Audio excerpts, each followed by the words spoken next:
Hello and welcome back to the Shirtless Plantain Show. It's the weekend review. I'm your host Tosin. Alongside me is my brother Coach. How you feeling today? Yeah, feeling good, people. I'm feeling good. Good, good. It's put up or shut up time basically now. Mm. People want to qualify for Europe, win the league, not get relegated. It's put up or shut up time. But Coach, I have a question for you. I'm Yeah. very neurotic, bit on the tism side. Do you remember when?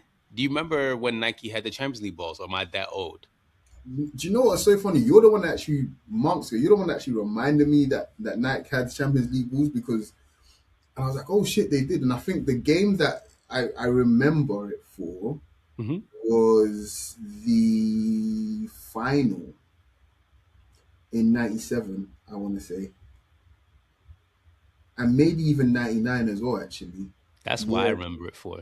yeah, So yeah, the yeah, reason I bring that up is starting in 2027, yeah. Nike is now going back to having the Champions League balls. Is that like confirmed? Yeah, the Guardian posted an article. Yeah, Oh, that's cool. That's actually pretty cool. so Adidas legally has the star design, the one that we have now. Yeah, So Adidas yeah. has the star design. Nike can't use that. So this coming season in the fall is going to be the last year Adidas has the Champions League balls. Nike's going to get in 27. Nike has it for Europa League and Conference League as well. So yeah, $45 million a year apparently is what Nike's gonna be paying UEFA. So very very weird nerdy fact for most of you who like are like, why do you even notice that? But That makes no sense because the stars on the ball, you mean? yeah, the design. So the design is UEFA's, but Adidas somehow like just do legal stuff has the right to have it. So Stars on the Nike can't ball. use it. Yeah. Oh, okay, that's what I'm saying. Because I say this for sure. The stars, Hmm. that's a UEFA thing. Like Adidas don't Hmm. own that shit. I clearly remember seeing the Champions League stars. Do you know what I mean? Like before Adidas got involved, so Yeah, I was 92. terrified. It started in 92. Yeah, I was terrified. I was like, oh my gosh, like no way. Yeah. So little nerdy fact to start the podcast. So Mhm. everybody who's listening is like, what are these guys talking about? Don't worry. We're old, okay? So we go into the Premier League. Man City 3, Chelsea 0. This was a game of two halves. In the first half, we would have thought that Ryan Shirky was going to go to Turkey and sell kebab. He was not playing well at all. But second half, I mean, it was an ass whooping, man. It was so bad that Jeremy Doku scored, and Jeremy Doku doesn't score. But this is that's his second league goal of the season. Yeah, and Jeremy Doku's wife is about to have a baby soon, and he finally got through the celebration.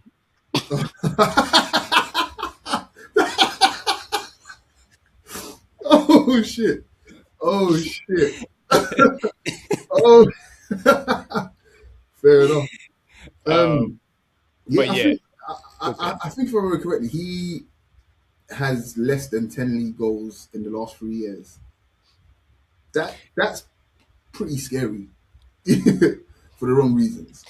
yeah, I mean, it's bad, derogatory, but it's Yeah, not my winger, so I don't care. But Moises Caicedo was caught on the ball for the third goal, and it was just one of those things that was just so pathetic.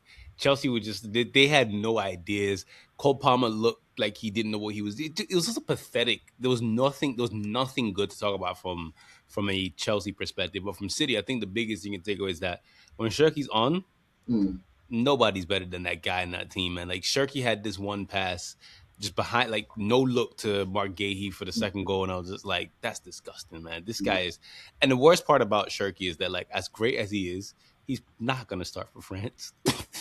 Yeah, I mean it's well they have better players than him, They so do, they do.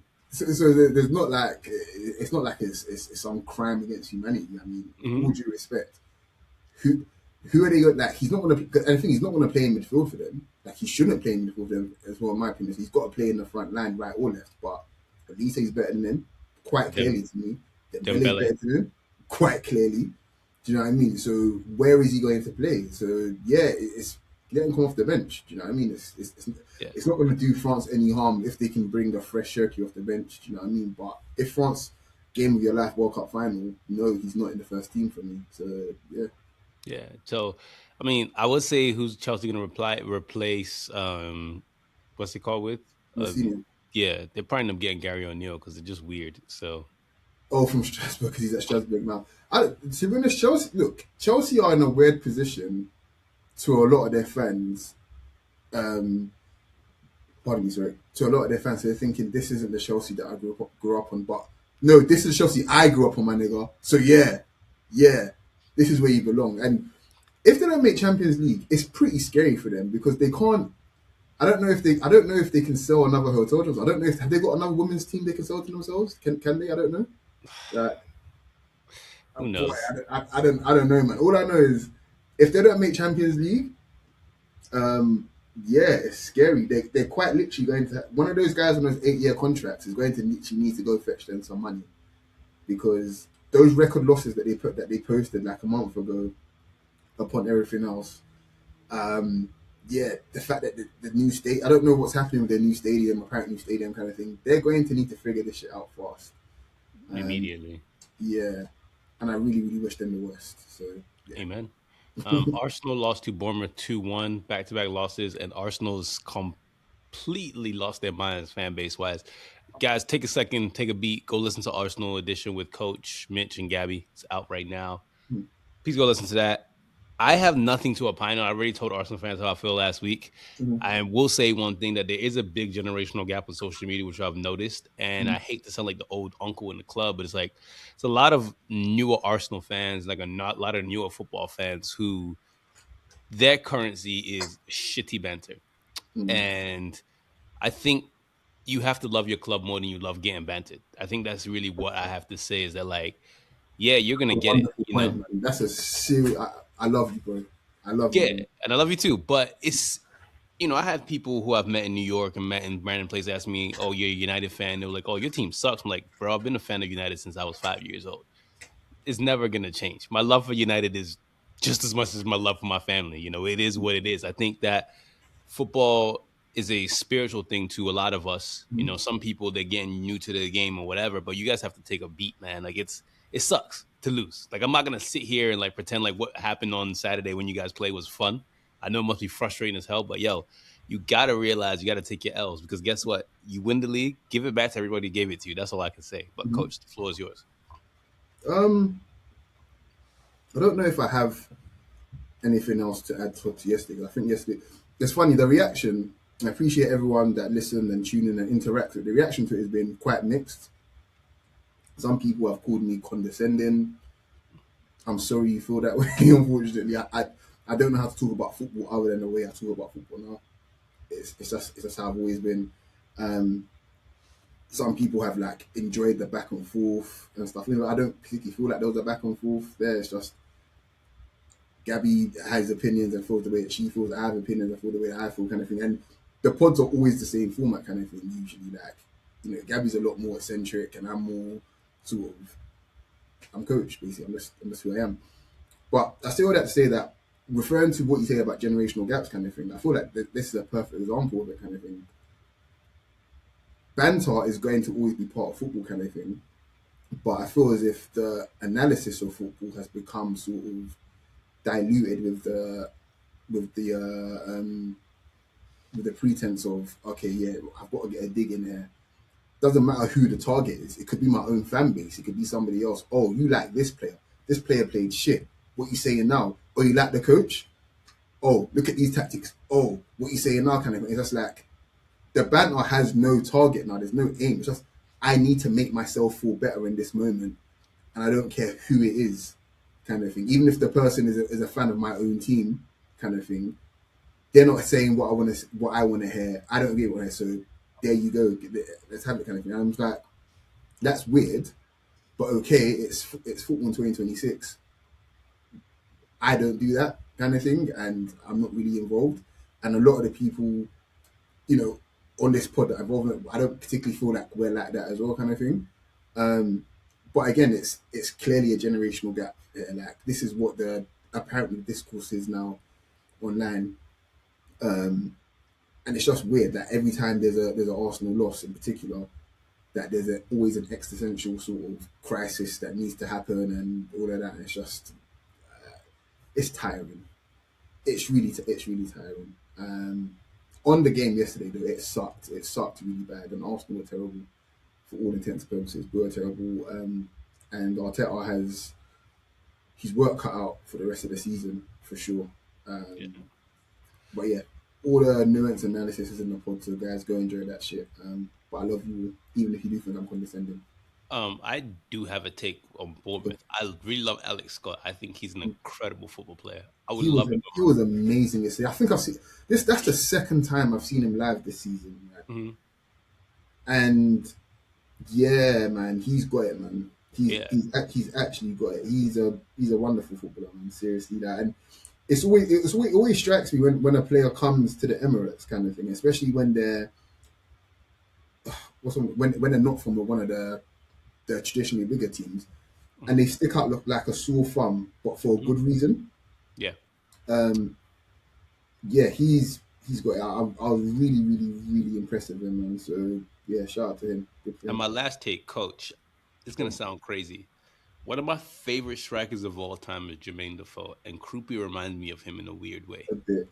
Yeah, so that's all I have to say.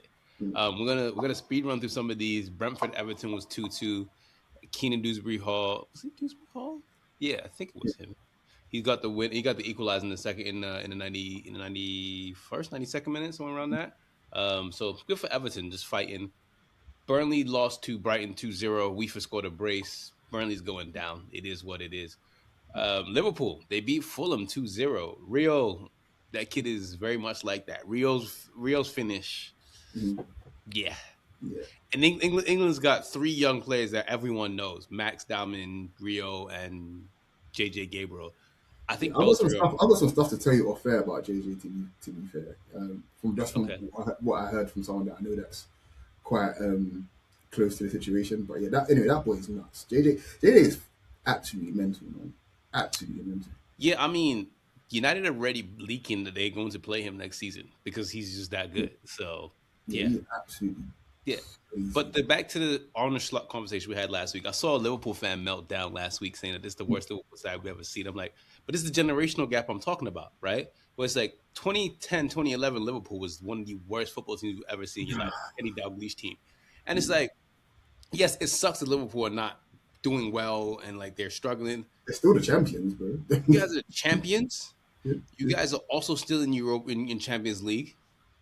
You guys are still going to make Champions League this year. Mhm. There's six positions, five positions. You guys are going to be fine. Well, Calm if down. Arsenal win it, it will be six positions if Arsenal win it, for example. And my advice in life for everything, right, is the way I talk about football. Fire ball and take a touch. Mm. Scan the field. Like, don't get too hype up in emotions, but whatever, man. Maybe this win does something good for Liverpool's confidence in the Champions League this week because it was a good win. Salah got a goal as well as Rio, so Mm. we'll see what it does. And Rio took a picture next to Bassi after the game. Look at these two Igbo boys just hugging out after. That's so sweet. Aw, friends. Crystal Palace beat Newcastle 2-1. I love this game because Newcastle went up 1-0 with Osula. Uh, our boy Mateta scored, and then Mateta scored a penalty, and then Mateta needed that. So then you heard Jason Tyndall's best friend, their coach, meltdown after the game, say, "I don't play my players based off of money and all of that." And I was like, "But yet you're complaining every week about the spending. Whatever, who cares? You lost." Nottingham Forest 1-1 against Aston Villa made me happy. Sorry, can I just go back here quickly? Sorry, just Yeah, go ahead, go ahead, go ahead. I think Thursday was Mateta's like essentially. I feel like from what I can remember, Mateta essentially took like 3 or 4 months off Palace and has come back and essentially saved their season. Yeah, That's literally the story. Mateta went away for about 3 4 months. He was supposed to go to AC Milan. yeah. Then his knee obviously got exposed in the medical. Obviously, he was nursing an injury. I reckon it was just his pride that he was just hiding. It was like, yeah, I can't show my face back in the SC25. Like, do you know what I mean? But now he just come back under the radar. Oh, hey guys, I'm back. I'm here back to save the season. It is really actually hilarious when you think about it. What a Congolese man. What a Congolese man. Nottingham Forest 1-1 against Aston Villa. Very good result for United.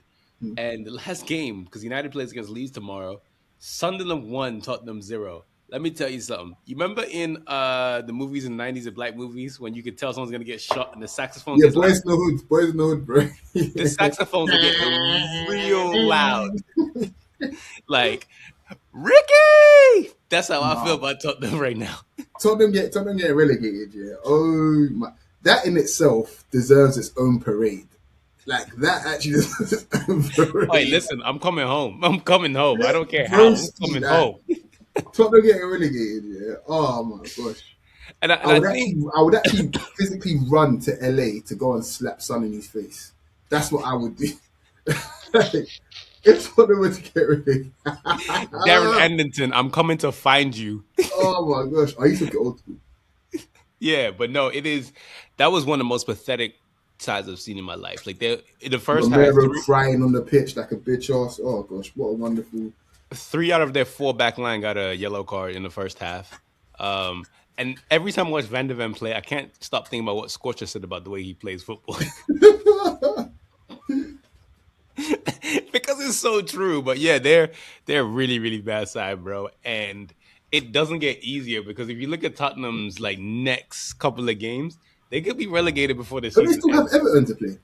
Oh, just wait. So Tottenham has Brighton next, then Wolves, Mhm, then Aston Villa, mhm, then Leeds, mhm. Chelsea, and Everton to round it out. Oh gosh. Oh gosh. Yeah. The only one I can see them doing something against is Wolves. But then again, Wolves are they're pricks this season. They'll lose so you don't have to qualify, but they'll beat you so you don't qualify. Mhm. Wolves are assholes, and I like it. So that's the Premier League for you, Coach. Do you have the standings for us, or do we just not give a damn this week about the standings? Oh no, we definitely give a damn about the standings. My bad. Okay. So we have in. Oh my gosh, it's gone. What's there? Sorry. We have Arsenal obviously still first. Mm-hmm. Um, Man City second. United still third. The top three haven't changed. Villa um, in fourth, and then Liverpool obviously after they win in fifth. We don't care about any other team beyond that. I'm sorry, we just don't. So the crazy thing is, Lent and Eid has passed since United last played, and we're still third. Yeah, I think you guys could literally have had another pre-season since the last time you played football. We did. We went to Ireland last week. We literally went to Ireland last week for like 5 days. United are probably going to win every single game between now and then. That's what I feel like.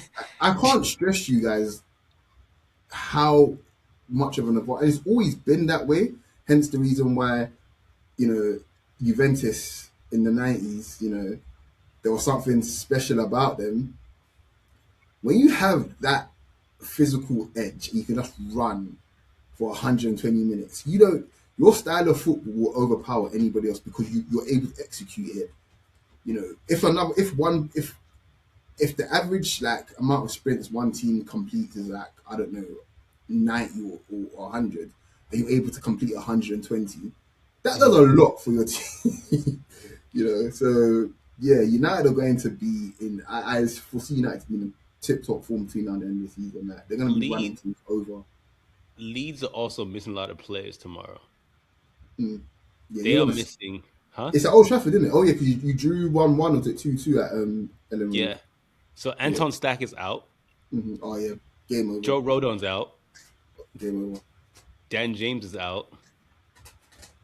And yeah, whatever. Yeah. Let's go to Bundesliga. Wolfsburg, they lost to Frankfurt 2-1. Leipzig beat Mönchengladbach 1-0. Bring this game up because we spoke about him last week. Jan Diamande got the winner. His goal, I don't care. I know people say, oh, you only played the Bundesliga. The pause that he had, right before he finished, I was like, oh, this kid's got it. There's certain things that players do, you just know that this is a special, special player. And I know It's people complain he transferable plays in. skills. You say what? Transferable skills. Hmm. Like he can play on the right, he can play on the left, but he's good with both feet. I love Mhm. players who have that. Love that. Dortmund lost to Leverkusen 1-0. Who's Saint, surprised? Who's huh? surprised? Who's surprised here? No, not me. Clearly, I'm wearing yellow to support them. Um, Saint Pauli lost to Bayern Munich 5-0. This game is important because Bayern Munich broke the record for the most goals scored in a single Bundesliga season. Yeah. So there you go. And Stuttgart beat Hamburg 4-0. So we ran through the Bundesliga because we already know what it is. Bayern Munich got 12 points ahead. hmm That, So, that's pretty much it. I just need to double check just to make sure because I feel my spider senses are tingling, mhm. and I feel as if yes, did he? Did he? Did he? I feel like he did. No, he didn't. Dennis Undav did not score. Angelo Stiller did, though. I was gonna say Stiller did. Yeah, El Canus as well. Hmm. Yeah, good player El Canus. I actually can we talk about them even though they're not getting relegated? Mine's lost, which is good. That's a good Yeah. thing for people. I enjoy that. I enjoy that very much. Makes you happy, makes you smile. Yeah, they're not getting rid of. They're what? They're 8 points clear, bro.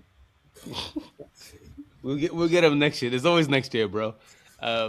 So Bayern are 12 points clear, right? And that's really the story of the Yeah, Bundesliga, right? Bayern set 12 clear, but I suppose yeah, Dortmund are absolutely clear in second, and Hmm. then with 64 points. But Stuttgart and Leipzig are both on 56 points, so Leverkusen on 52 points. Hmm.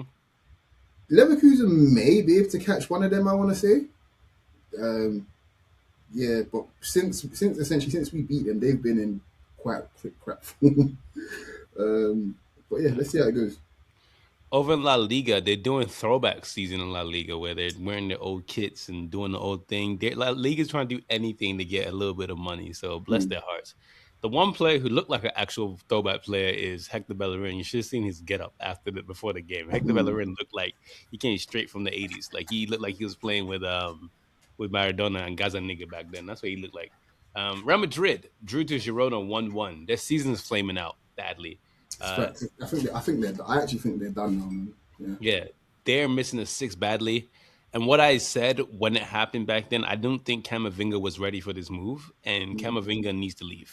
For his sake, Camavinga has to go for sure. mm. Uh, Thomas Lamar scored a really, really good goal.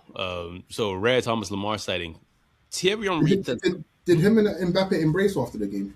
I don't think so. I don't know. I didn't see. I didn't. Wasn't paying attention Oh, to any of that because my mind on Mbappe was thinking about Thierry Henry said. mm, So for those of you who did not watch Thierry Henry, one of the greatest attacking players to ever play in any sport. I don't care what you say. Like anyone that's going to go get buckets in the NFL, NBA, whatever you call it, Thierry Henry's up there as one of the best like attackers to ever do anything. He was talking about Mbappe's positioning in the Champions League and how Mbappe needs to be in front of the goal more instead of trying to drift out wide. He goes, mm, that goal he scored against Bayern Munich when Trent sent that ball, and he goes, that's what he's been trying to preach to him is like, mm. you're going to get more chances when you're closer to the goal. You drag the defender, and like, it's something Mbappe has to work on because I don't know if he's really going to be a nine like that, but that's what Thierry Henry said, and it was I mean, true. do you remember earlier in the season when he scored that crazy header? I forgot who it was against. And Mm-hmm. we're like, oh, he's actually learning to actually stick in the box more. Mm-hmm. What what's happened between that and today? I don't feel like it's just something that you just fix straight away. I do think there's a concerted effort, and maybe we might see like a grown man Mbappe next season where it's just like, yeah, this is I've mastered the position now basically, and now it's just him still figuring out the kinks, like the timing of shit, and his And teammates essentially figuring out that even if he can do it on his own, he shouldn't have to do it on his own, basically.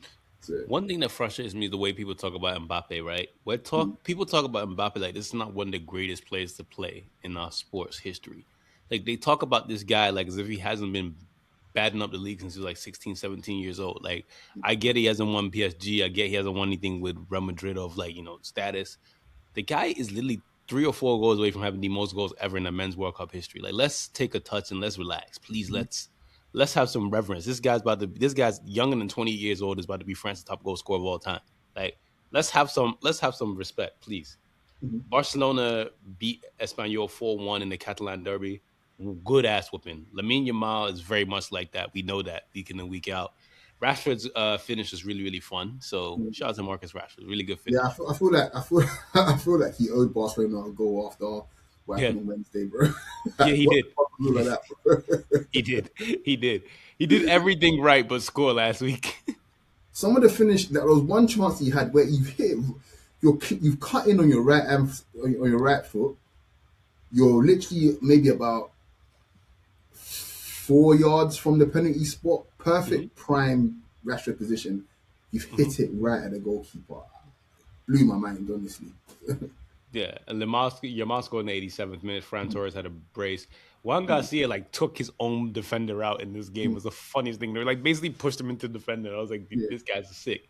Uh, Real Sociedad Alaves was 3-3. Sevilla beat Atletico Madrid 2-1. Aqua Adams is a really, really good penalty, but Mhm. Diego Simeone, he heavily rotated the squad. His eye was all on the Champions League. He did Yeah. not give a damn about any point. So good for him. And Athletic Club lost to Villarreal 2-0. So there you go. Coach, can we get the standings? Sure, we can. So Barcelona third, then the league's done, 9 points clear. Hmm. Sorry, I just had to get that in. Sorry. Um, Real Madrid second on 70 points. Villarreal taking advantage of Atleti, clearly not giving a heck about the Champions League. Not giving a heck about the league. They're on 61 points. They're now 4 points ahead of the aforementioned Atleti on Hmm. 57 points. Cool. It's really fun. This cycle is going to be really funny. Like Villarreal have been really good this season. Yeah, they're Hmm. going to get a Champions League next season again and finish in the bottom four again. You know, and it's just going to be a funny cycle, honestly. Yeah. Yeah, We're going over to Serie A. Roma beat Pisa 3-0. Pisa's going down, so there's really nothing to talk about. They're bad. Milan, they hosted Udinese and lost 3-0, bro. Um, Milan are still suffering from firing Maldini. I still maintain that to this day. Maldini was one of the best things that happened to them on and off the pitch, and they just discarded him like he's anything.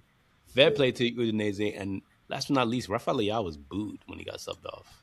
yeah. I saw that, and I'm thinking, yeah, it's probably time for Saudi, bro.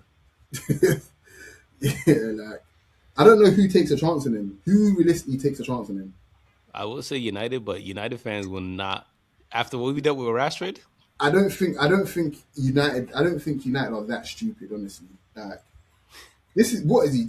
Liao is 27 now. I want to say wonderful footballer. 26. 26. Well, yeah. Okay, he's 26 till he's 27. Okay, cool. Yeah. Um, so did you confirm that he's 26? Yeah. Yeah, it's turning 27 in June.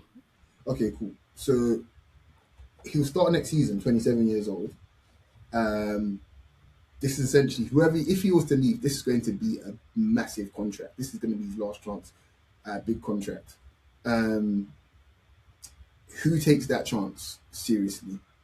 Like, do Chelsea? Like, I could see him at Chelsea. Actually, no. Chelsea are not buying anyone. If Rafael Leao was 17, different story. So definitely not Chelsea. Liverpool, mate? No, Liverpool are actually relatively smart in the transfer window, so definitely not him. Uh, they just bought Lookman actually, so not Atleti. Um, nobody in Germany. I can't see anybody in Germany having the money to be able to buy him as well. Yeah, bro, it's time. It's time for Saudi, man. Yeah. Yeah. Atlanta, they lost to Juventus 1-0. Juventus' push for Champions League is good, is going Mhm. well. Jeremy Boga scored in that game. Parma 1-1. Scotty Too Hotty saved their bacon again, as he always does. And Como 3 into 4. I watched this game. And I had so many questions and they got answered because I was going to ask you so many questions, but they answered my question for me. So Como went up 2-0. Really good finish from Nico Paz. Right, Mhm. he angled himself, finished it. Really good finish. Then right before halftime, Marcus Thuram scores. Yeah. It's 2-1. You know the pressure was coming. Cess makes two subs, and next thing you know, it's 4-1. It's 4-2. Yeah. And you're just like, oh, okay, getting the ass whooped. And Inter show why they're champions elect, got 3 goals in the second half. And I will say this: Fabregas is, for all like the things that he has, and they rate him, he is a bit naive as a Well, coach. I'm glad you said it before me because the simple fact is people love talking about, oh yeah, Fabregas plays football the right way. Hmm. Um, he's got the right intention. He's this. He's that. Blah blah blah. All of this. Okay, cool. Unfortunately, football is not a fairy tale, and you have to respect all parts of the game. You just do. You just do. I thought this is like the third time I might reference it this week, but I literally saw Kvaratskhelia doing fullback shifts this week in the Champions League. He's one of the most talented attacking players on the planet. Can I add to your point about that? Go on. Elise was doing that too, because Yeah, the one of the things about Elise, like I know a lot of people think he's stylish, whatever. yeah, Elise had one of the most, like he had the most distance. He was one of the players with the most distance against Real Madrid. He was yeah. going up and down. Exactly. And this is there's this fantasy that people seem to think that these teams that attack, really well, oh, they just let their players just do whatever they like. There's no modern coach on this planet that is letting their attackers get away with murder. They just aren't. Anyway, no modern coach that's managing at the top of their game with their team challenging for stuff is letting their attacking players get away with murder by cheating and stuff. It's not happening. So um shit, I've lost my. Oh yeah, so when you talk about Fabregas, when people talk about, oh yeah, Fabregas like letting these giving these players freedom stuff like that, You can play really well, dominate a team from the outset, kind of thing, be 2-0 up. And I don't care who you are. If you've got your players just prancing around off the ball kind of thing because all you're focused on is just playing good football kind of thing, you're going to end up losing games like in this particular fashion as well. In this exact particular fashion, because teams going to be like, hang on a second, they're not even sending their wide men back. Let's double up there. Let's send them up. Let's send our men up there because these numerical advantages are going to pay dividends more often than not. If we keep pumping it there, if we keep overloading them kind of thing, you're not sending these man back and just focus on trying, you're going to get hurt, bro.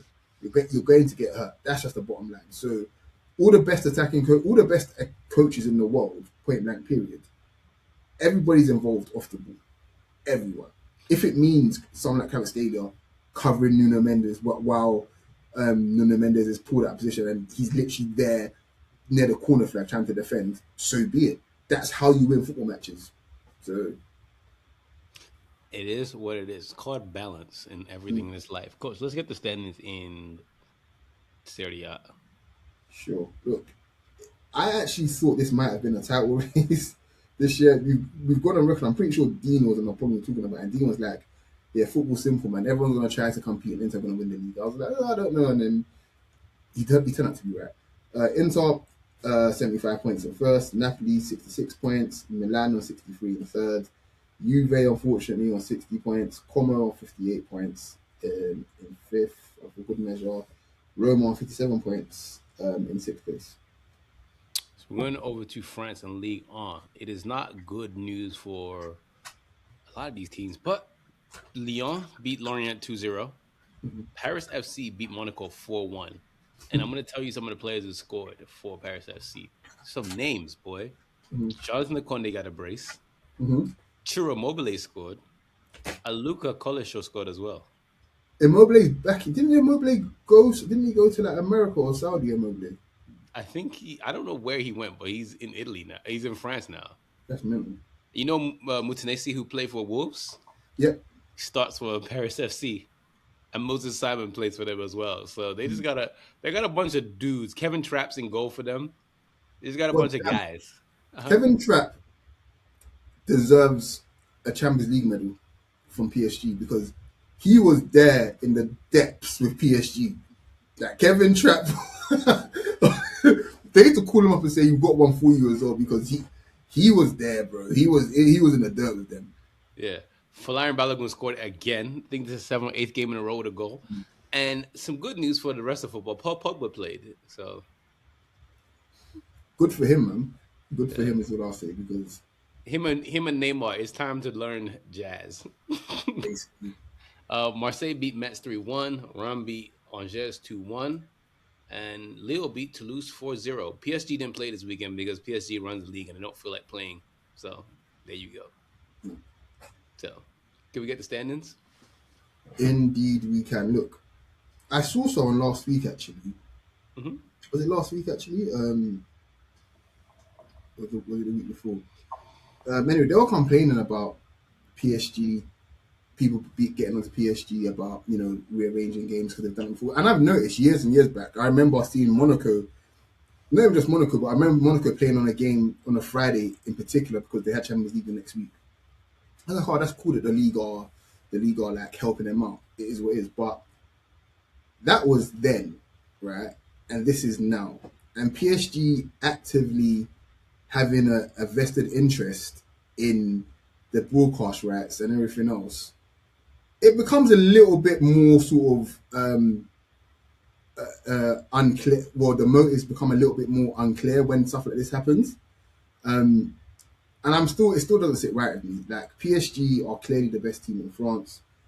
I just don't think they need any more help. It's that simple. I just don't think they need any more help. But yeah, it's still 4 point gap anyway. But your PSG 63 points, Lens 59 points in second, Lille on 53 points, Marseille in fourth on 52 points. It's actually pretty tight because if we go all the way down to seventh, Lyon on 51 points, Rennes on 50 points, and Monaco on 49 points. Yeah, there's a dogfight for Champions League football right there. 4 points between third and seventh. Yeah. I don't know. Coach, I just thought about something. Someone said you're condescending. They said you're Rock Marciano. Yeah, I love Rock Marcy. Like that's one of my favorite. That's one, I actually saw him perform. Actually, was it last year, the year before? Yeah. Yeah, yeah, he's cool, man. Yeah, the guy's been around since the flip mode days, man. Jesus Yeah, Christ. Champions League week this week. Bayern Munich, Real Madrid, Sporting Arsenal, Barcelona, Atletico Madrid, PSG, Liverpool. Any things you got in your mind about what's happening this week? I don't think the Bayern Real Madrid tie is over. Like I really don't. I don't think it's over. I see something there, Okay. and I see this. I feel the same way about Barcelona Atleti as well. Hmm. Sorry, should I say Atleti Barcelona as well? I feel um, there's yeah. There's, wait, who was home for? Oh, who's home first? Yeah, no, it's Atleti at home this week. Yeah, yeah, yeah. Yeah, I Yeah. feel that. I feel that that tie is not over yet as well. Yeah. Yeah, I'd rather not talk about Arsenal right now.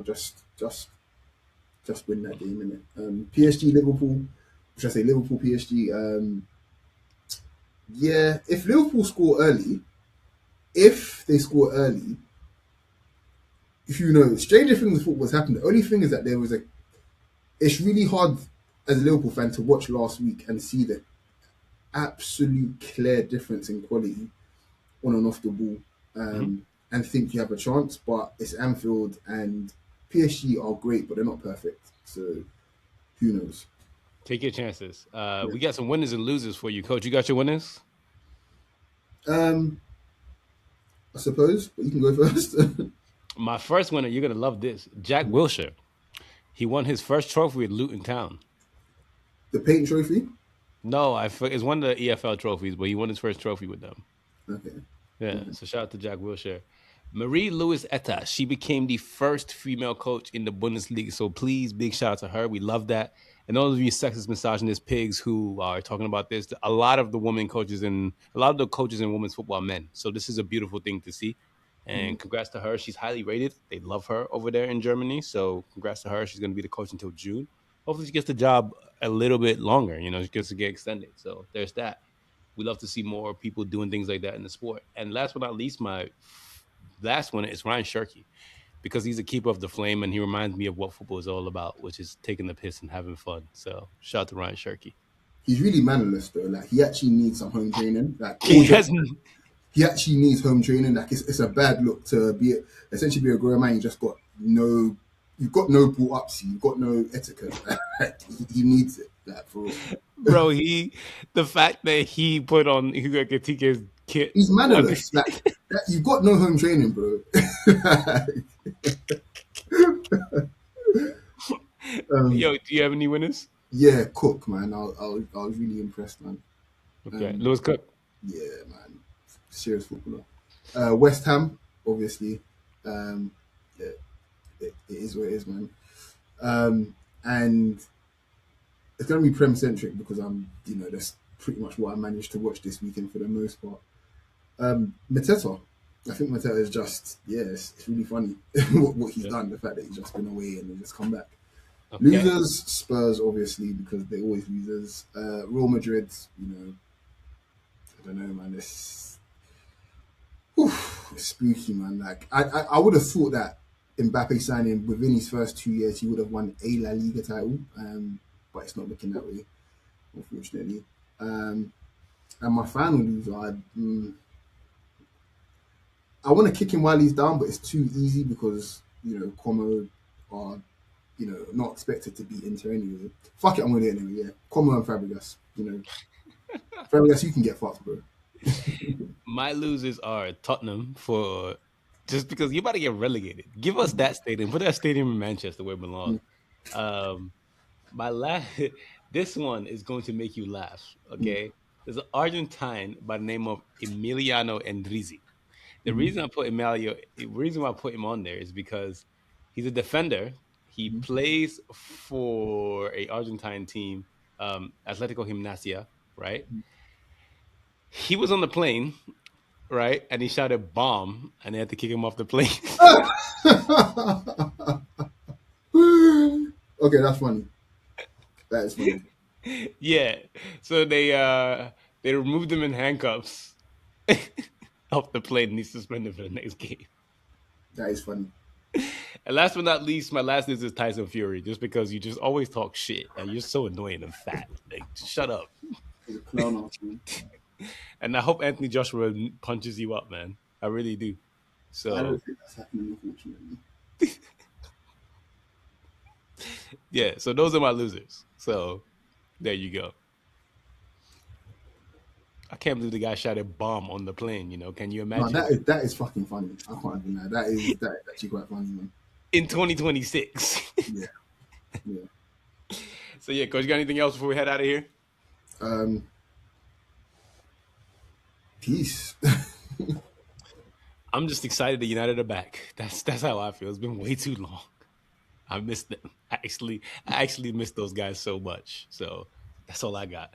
All right, ladies and gentlemen, we're out. Everyone take it easy. Peace.